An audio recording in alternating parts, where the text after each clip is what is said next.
Hello students, आज हम बात करते हैं हमारा रिमेनिंग चैप्टर रिक्रूटमेंट के। अभी तक हमने क्या पढ़ा है? सोर्स ऑफ रिक्रूटमेंट पढ़ लिया और मीनिंग ऑफ रिक्रूटमेंट और इंटरनल रिक्रूटमेंट। अब बात करते हैं external source of recruitment from outside.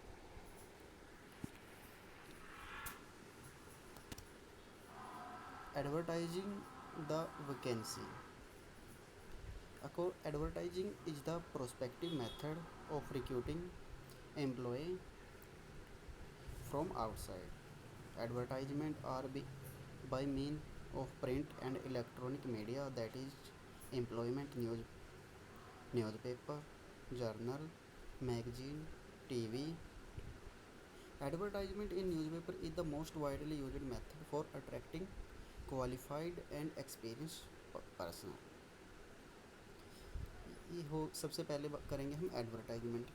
किसके थ्रू करेंगे? या तो एडवर्टाइजमेंट हम करेंगे न्यूज़पेपर के अंदर, या एम्प्लॉयमेंट न्यूज़ के पेपर के अंदर, या कोई जर्नल निकालेंगे, या मैगजीन निकालेंगे उसके अंदर, या टीवी के थ्रू। Second, employment agency. There are certain professional organisation which look toward recruitment and employment of people, that is these private agency run by private individual supply required manpower to needy concern. There are two types: private employment agency और public employment agency। ये employment agency private और public दो प्रकार की होती हैं। और ये कैसे काम करती हैं? ये नीडी पीपल को रिक्रूट एम्प्लॉयमेंट प्रोवाइड कराती हैं और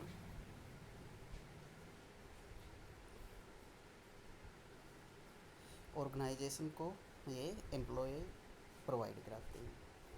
first, private employment agency. These are set up by private individual. Job seeker register their name in agency on the request from organization. These agency do the work for requirement and selection. Sorry.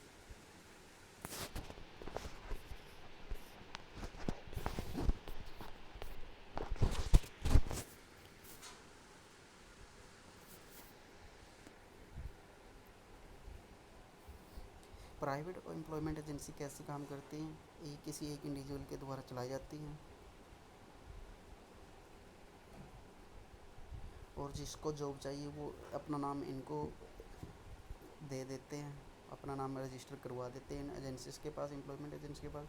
और जब कभी भी employment agency के पास कोई भी job vacancy आती है तो इनको फॉरवर्ड करके वहाँ सेटअप करवा देती हैं। On the charge some fees for this service from the organisation. और ये कुछ चार्ज लेती हैं ऑर्गेनाइजेशन से एम्प्लॉय अवेलेबल कराने के लिए। Public employment agencies. Government setup employment exchange in almost all district. Under this system name and particular of a job seeker are recorded.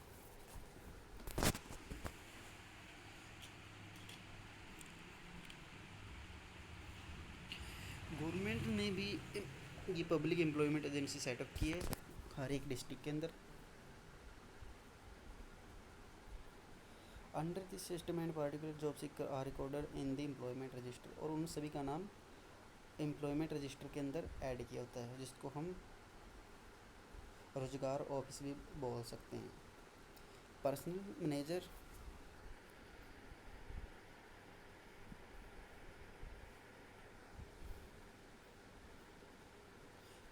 Manager forward information regarding vacant job to the concern employment exchange.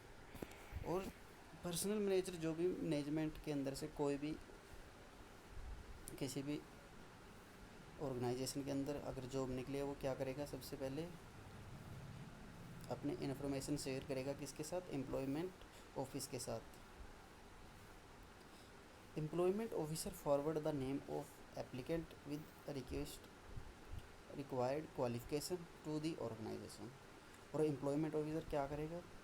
उसके पास सभी के नाम दर्ज हैं जिसको जिसके उसके हिसाब से जिसको कंपनी किसी ऑर्गेनाइजेशन को अगर +2 पास चाहिए तो वो +2 पास वाले के नाम रेफ़र कर देगा। अगर डिग्री वाले चाहिए, बीटेक वाले चाहिए तो बीटेक वाले, बीए वाले चाहिए तो बीए वाले, ऐसे जिस प्रकार की जॉब होगी इस प्रकार के वो नेम एप्लीकेंट नेम उसके साथ शेयर करेंगे। Manager of the organisation conduct interview, और ऑर्गेनाइजेशन का मैनेजर क्या करेगा, इंटरव्यू लेगा या कोई पेपर लेगा, जो भी प्रोसीजर होगा कंपनी का उसके हिसाब से सिलेक्शन की जाएगी। अब आगे educational institution. This source is also called campus requirement recruitment sorry for technical, managerial and professional jobs. Specialized institutions like IIT and IIM and university department are used. Educational institution ये job कैसे निकलती है, ये इनको हम बोलते हैं campus के अंदर रिक्रूटमेंट। कोई भी कैंपस हो, जैसे आईआईटी का, आईआईएम का, या कोई यूनिवर्सिटी हो, वो अपने स्टूडेंट को जॉब प्रोवाइड करवाने के लिए अपने कैंपस के अंदर कैंप लगवाते हैं। हम उसको बोलते हैं educational institution camps. Many big organizations maintain a close liaison with educational institutions for recruitment to various jobs. बहुत सारी बड़ी बड़ी कंपनियों के एजुकेशनल इंस्टीट्यूशन से डायरेक्ट लिंक होते हैं। वो वहीं से फाइनल ईयर स्टूडेंट को जॉब प्रोवाइड कराने के लिए कैंपस रिक्रूटमेंट लगा देते हैं। Some company send representative to professional meeting and convention to recruit employ. कोई कंपनी क्या करती है, रिप्रेजेंटेटिव को भेज देती है क्या करने के लिए, रिक्रूट करने के लिए। Employ recommendation in order to encourage employer employ relation, sometime manager recruit people on the recommendation of their existing employ. Employ recommendation का मतलब क्या, अगर कोई भी अपना फ्रेंड या कोई रिलेटिव किसी भी कंपनी के अंदर काम कर रहा है और वहाँ पर कोई जॉब निकली है, तो वो मैनेजर को कहेगा मेरा दोस्त है, मेरा भाई है, अगर आपके पास वैकेंसी है तो आप इसको रखो। वो होगी recommendation. In this way the present employee feel increased and there is complete control over new employee. और अगर उस लड़के के हिसाब से कोई भी नवा लड़का रखा जाएगा किसी कंपनी अंदर, तो जो पुराने वाला लड़का वो तो खुश होगा ही, साथ में जो नवा लड़का आएगा उसके ऊपर भी कंट्रोल रहेगा। अब इसके फ़ायदे क्या हैं? There are various merit of external source of recruitment. First, it provide the availability of large pool of qualified candidate. It facilitate the entry of fresh talent in organization, less chance of favoritism. सबसे पहला तो benefit आपको पता लग ही गया होगा, ये अपने पास एक बहुत ही ज़्यादा एरिया आ जाएगा जिसके अंदर से हम क्वालिफाइड पीपल को हायर कर सकते हैं। और दूसरी बात, इसके अंदर फ्रेश टैलेंट आएगा। इसको हम नया जज्बा भी बोल सकते हैं। और फेवरेटिज्म के चांस बिल्कुल ही ख़त्म हो जाएगा, वो इंटरनल सोर्स रिक्रूटमेंट के अंदर होता है जो। Limitation of external source of recruitment. अब इसके कुछ नुकसान भी हैं। फर्स्ट के नुकसान क्या है, टाइम कंज्यूमिंग एंड कॉस्टली। इसके अंदर टाइम तो लगेगा ही और कॉस्टली भी होगी। The selected employ are for new the organisation, they may face adaptability problem in this organisation environment. और जो भी कैंडिडेट सेलेक्ट होगा वो नवा होगा ऑर्गेनाइजेशन के लिए, तो उसको इस एनवायरनमेंट में अडेप्ट होने के लिए कुछ टाइम लगेगा, तो उसको कुछ प्रॉब्लम आ सकती हैं। Third one, the existing employee may feel dissatisfied when the qualified employee are recruited from outside the organisation. और जो पुराने एम्प्लॉय हैं वो क्या होंगे, डिससेटिस्फाइड होंगे, क्योंकि उनको प्रमोशन ना किए जाने की वजह से नवा कोई उनका मैनेजर आए या उनसे अच्छी पोस्ट पर लग जाए, तो वो तो डिससेटिस्फाइड होंगे ही। उसके बाद the thinking of exiting customer that the new come as their competitor. As a result of this, organization face great loss of quality and productivity. वही पुराने एम्प्लॉई को क्या होगा, उसको लगेगा अब एक और कंपटीटर आ गया, तो उस ऑर्गेनाइजेशन के अंदर थोड़ी सी मिसहैपनिंग हो सकती है, जैसे लॉस ऑफ क्वालिटी या प्रोडक्टिविटी उन दोनों एम्प्लॉय के अंदर ना बने, या काम करने की इच्छा ना, मतलब दो एक उसको नीचा दिखाने की कोशिश करें या वो करें, ऐसे ऑर्गेनाइजेशन के अंदर नुकसान होगा।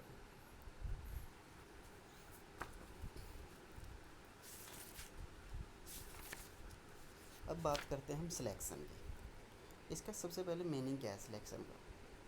सिलेक्शन में भी defined as deliberate effort of the organisation to select a fixed number of personal from large number of applicant.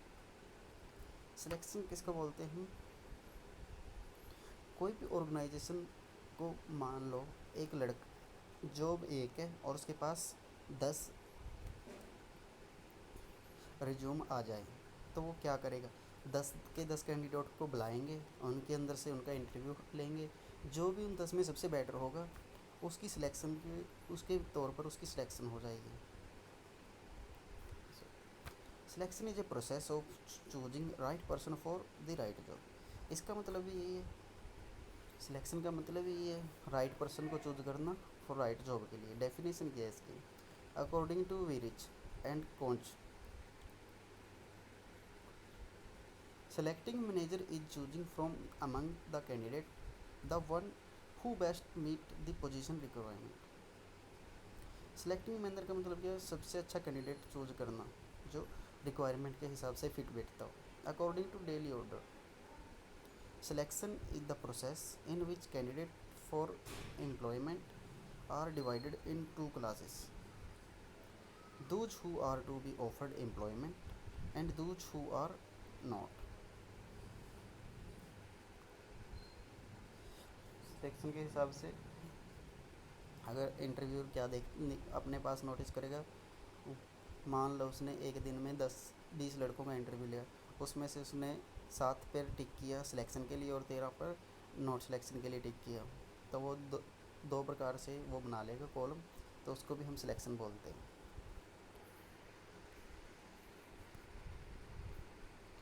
अब इसके अंदर प्रोसेस क्या क्या आते हैं, step. A selection process involve very step. Main step of selection process adapted by large organisation are follow. सबसे पहले क्या होगा, सबसे पहले एप्लीकेंट की सिक्योरिटी नहीं होगी, सिक्योरिटी ऑफ एप्लीकेशन। उसके बाद प्रीलिमिनरी इंटरव्यू, उसके बाद एक इंटरव्यू होगा छोटा सा,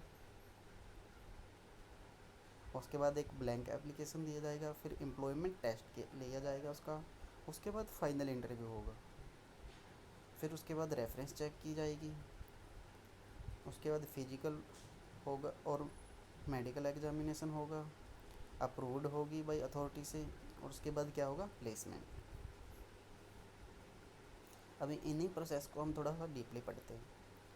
security of application, the first step is selection of is security of applicant. In this process of selection, after receipt of application from the candidate, the same are scrutinized. Under this process, applications are screened thoroughly to check the suitability of candidate for the post, and only those applications are further processed who are found to be meeting the job standard। इसका मतलब क्या है?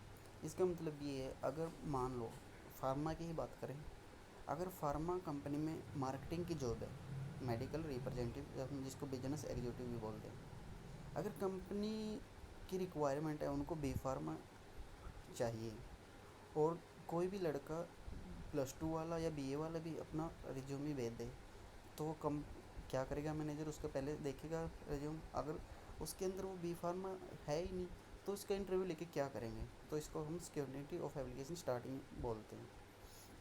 फिर preliminary interview, after the security of application from the next step is preliminary interview. The objective of The preliminary interview is to ensure whether the applicant is physically and mentally fit for the job. During the course of interview, candidates are asked questions relating to their education, experience, taste, age. The candidate successful in the preliminary interview are asked to fill the blank application. Filling the blank application form, सबसे पहले उसके अंदर क्या आएगा, qualification, information regarding academic qualification, technical qualification, subject of specialisation, experience and knowledge of language are obtained under this heading. Next, personal information: name of applicant, father name, age, material status, sex, family and position, minimum salary acceptable to the candidate. Reference: candidate is asked to give reference of 2 or 3 person. They give information about the candidate character and nature. उसके बाद क्या होगा, employment test. Through this test ability and skill of the candidate are measured. It play a very important role in the selection process. The various tests are employed to judge the ability of efficiency of the candidate. The tests are personality test, intelligence test and performance test. Final interview. Next, after successfully clearing the all tests related to the employment by the candidate, he is called for final interview. Interview is face-to-face exchange of idea, view and opinion between the candidate and interviewer. There are various kind of interview: individual interview, group interview and panel interview. Next, reference check. Reference check serve as an important selection technique if conducted properly. A candidate may be asked to maintain the name and address of his former employee and also for of 2 or 3 person known but not related to him. It helps to know the personal character, social relation and background. Physical or medical examination. After that, at this stage the candidate is put to medical examination. Medical examination of the candidate is undertaken before they join the firm in order to check physical fitness for the job concerned, to protect the business organization from infection disease, to check excessive expenditure of the treatment of the employee. Approved by authority. The list of candidate is made by the selection committee for recommendation. On the basis of above step, organization may designate various authority for final approval of the candidate. Last one, placement. After completing all the formality, candidates are placed on their job, initially on probation basis. This probation period may be vary from 3 months, 2 months, 3 months to 2 years. After successful completion of this period, tenure candidate are employed as permanent. इसके बाद हम कल को पढ़ेंगे difference recruitment and selection के बीच में. आज के लिए इतना ही काफ़ी. अगर यहाँ तक कुछ ना समझ में आया तो आप कमेंट करके या मैसेज करके पूछ सकते हैं. Thank you. Have a nice day.